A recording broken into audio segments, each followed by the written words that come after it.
ખડપીપળી Junagadh Mendarda highway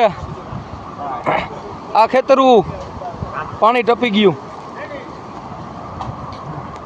આ ખેતર હિરેનભાઈ શાંતિભાઈ ભાડજા જોઈ શકો છો. નદી ફાટી ગઈ ભાઈ, ખૂબ જ મોટું નુકસાન. પોલીસ તંત્ર પણ હાજર છે.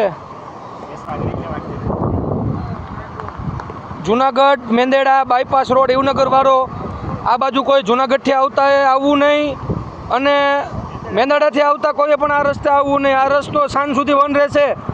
આ ખડપીપળી ગામની નદી તમે જોઈ શકો છો. જો આ ખેતરના ફેન્સિંગ, આ ફેન્સિંગ પછી પણ એક ખેતર છે એ તો ડૂબી ગયું છે, પણ આ બીજા ખેતરમાં પણ આવી ગયું છે પાણી.